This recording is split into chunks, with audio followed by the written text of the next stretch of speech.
నమస్తే, welcome to Haripriya's media. మనతో పాటు ఉన్నారు సీనియర్ జర్నలిస్ట్ దుర్గా కుమార్ గారు. నమస్తే సార్. నమస్తే అమ్మా శ్రవంతి, మన వీక్షకులు కూడా నమస్కారం. పద్మభూషణ్ అవార్డులు వచ్చిన ప్రతి తెలుగు వాళ్ళందరినీ పిలిచి సీఎం గారు అంటే మన తెలంగాణ సీఎం వారు సన్మానం చేసి ప్రతి ఒక్కరికి 25 లక్షలు ఇచ్చి అండ్ ఎవ్రీ మంత్ 25,000 ఇస్తా అని చెప్పారు. అట్లే నంది అవార్డుల ప్లేస్లో గద్దర్ అవార్డులు ఇస్తున్నారు. అయితే దీన్ని చిరంజీవి గారు కూడా ఓకే ఇది మంచిది, గద్దర్ లాంటి ఒక ప్రజాగాయకుడి పేరు మీద అవార్డు ఇవ్వడం చాలా మంచిది, మేము వీటిని స్వాగతిస్తున్నామని చెప్పారు. అయితే దీని అసలు ఎందుకు ఈయన ఇలా చేస్తున్నారు అంటే ఒక కాంగ్రెస్ మార్కు చూపించుకోవడానిక? ఇప్పటిదాకా ఏ సీఎం చేయని పని ఈయన మాత్రం ఎందుకు చేస్తున్నాడు? కాంగ్రెస్ మార్క్ కోసమా, లేకపోతే ఈ సీఎం కళలను వాటిని ప్రోత్సహిస్తాడని నిరూపించుకోవడం కోసమా? అది సంస్కారానికి సంబంధించిన విషయం అమ్మా. సంస్కారానికి అవన్నీ తర్వాత విషయాలు, ముందు సంస్కారానికి సంబంధించిన విషయం. ఇప్పుడు మన ప్రాంతానికి తెలుగు వాళ్ళు, తెలంగాణ వాళ్ళైనా ఆంధ్ర వాళ్ళైనా కూడా గద్దర్ అనే ఆయన ఒక తెలంగాణకి పరిమితమైన వ్యక్తి కాదు. గద్దర్ అనేవాళ్ళు తెలుగు వాళ్ళ ఆస్తి గద్దర్ కదా.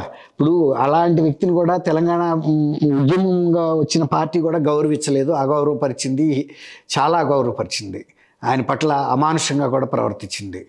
కానీ ఆంధ్రాలో కూడా గద్దర్ గారికి చాలామంది అభిమానులు ఉన్నారు. ఎందుకు అభిమానులు ఉన్నారు? ఆయనలో ఉన్న ప్రతిభ అలాంటిది. ఆయన స్వతహాగా ప్రజా కళాకారుడు, యుద్ధ నౌక, ప్రజా యుద్ధ నౌక. ఇప్పుడు మన తెలుగు వాళ్ళు ఎవరైనా ప్రతిభ చూపించి పద్మవిభూషణ్ వచ్చినా, పద్మశ్రీలు వచ్చినా, ఇంకా భారతరత్నలు వచ్చినా కూడా అది అందరికీ కూడా కారణమే. తెలంగాణ వ్యక్తికి భారతరత్న వస్తే ఆంధ్ర వాళ్ళు ఏమీ అసూయపడాల్సిన అవసరం లేదు. తెలంగాణలో సన్మానం అయిన తర్వాత విజయవాడ కూడా తీసుకెళ్ళి పౌర సన్మానం చేయాల్సిందే. ఎందుకంటే ఈ రెండు కూడా జాతి, తెలుగు జాతి కదా. ఇప్పుడు పివి నరసింహారావు గారు ఆ రోజున ప్రైమ్ మినిస్టర్గా ఉన్నా కూడా ఒక సేఫ్ నియోజకవర్గం దొరకని పరిస్థితుల్లో ఆయన నంద్యాల నుంచి ఎన్టీ రామారావు గారు యునానిమస్గా ఎలక్ట్ చేసి పంపించాడు. తెలంగాణ వ్యక్తి అని కాదు అక్కడ, తెలుగు మనిషి మన ప్రధానమంత్రిగా ఉన్నప్పుడు మనం ఇక్కడి నుంచి గౌరవంగా పంపితే జాతీయ స్థాయిలో కూడా ఆయనకు ఆ విలువ ఉంటుంది. ఆంధ్రప్రదేశ్ నుంచి ఆయన ఏకగ్రీవంగా ఎన్నికై వచ్చాడని. అంతేగాని నువ్వు అప్పటికి సమైక్య రాష్ట్రమే, అది తెలంగాణ ఆయన అనేది అట్లా చూడలేదు కదా ఎవరు కూడా. అందరూ తెలంగాణ అయినా ఆంధ్ర అయినా కూడా అట్లాగే చూశారు. అలాగే ఆంధ్రాలో ముఖ్యుల్ని తెలంగాణ కూడా ఆదరించింది. అట్లా అప్పుడు తెలంగాణ సాయుధ పోరాటం జరుగుతున్నప్పుడు ఇక్కడ నుంచి ఉద్యమకారులు షెల్టర్ తీసుకోవడానికి ఆంధ్ర వెళ్ళినప్పుడు వాళ్ళు నెలల తరబడి వాళ్ళ ఇళ్లలో సొంత బిడ్డల్లాగా కాపాడి వాళ్ళని.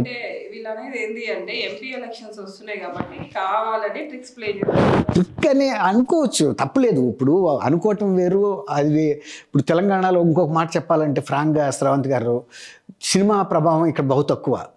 ఆంధ్ర ఉన్నంత ప్రభావం ఇక్కడే ఉండదు. తర్వాత ఇంకోటి, చిరంజీవి గారు ఆంధ్ర వ్యక్తిని అందరికీ తెలుసు. ఆయన ఇక్కడేదో పెద్ద ఓటర్స్ని ఇన్ఫ్లుయెన్స్ చేయగలుగుతాడనే మాట మనం ఊహించలేము కదా. అది అట్లాగే ఇప్పుడు వెంకయ్యనాయుడు గారు ఉన్నారు. అంతకుముందు వెంకయ్యనాయుడు గారు మంత్రిగా ఉన్నప్పుడు చంద్రబాబు నాయుడు ఢిల్లీ నాయుడు, గల్లీ నాయుడు అని కూడా విమర్శించారు. ఆయన కేంద్ర మంత్రిగా ఉన్నప్పుడు టీఆర్ఎస్ నాయకులు. అయినా కూడా ఆయన ఏ రోజు స్పందించి వెంకయ్యనాయుడు గారు వీళ్ళని కటు మాటలతో కానీ ఎవరు మాట్లాడాల. అట్లా మాట్లాడే వాళ్ళు ఇప్పుడు ఉంటారు. కాబట్టి మనం ఇట్లాంటి విమర్శను కూడా ఏదో ఆయన దాంట్లో స్వార్థం ఉందని ఇప్పుడు గద్దర్ది పెట్టాడు.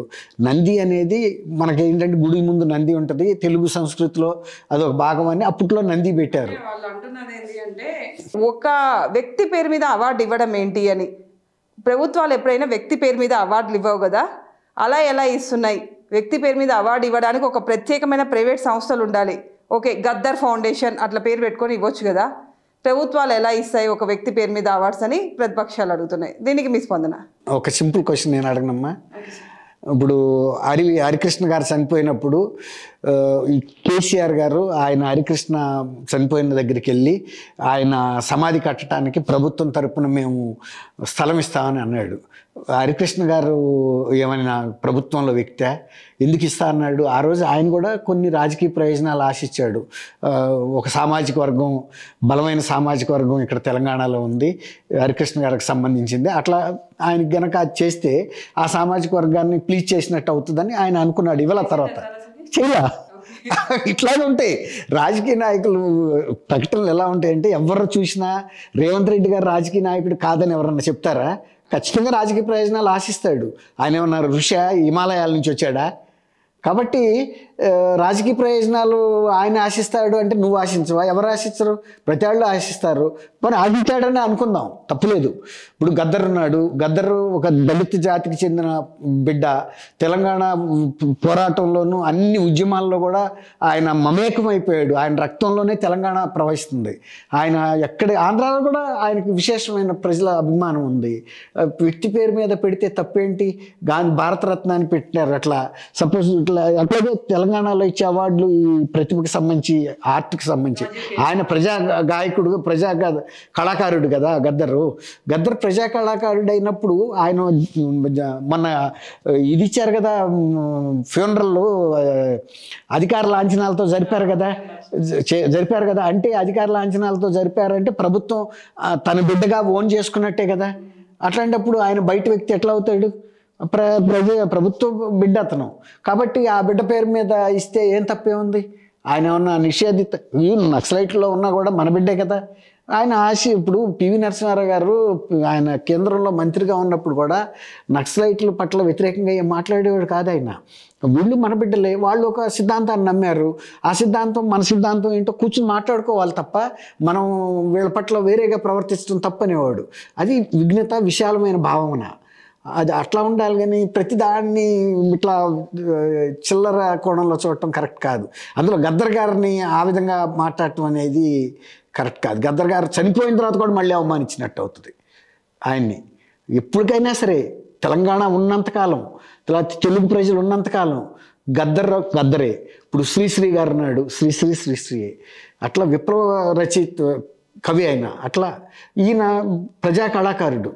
ఇంకా శ్రీశ్రీ గారి కన్నా కూడా నేను వ్యక్తిగతంగా గద్దర్ గారికి ఓటేస్తా.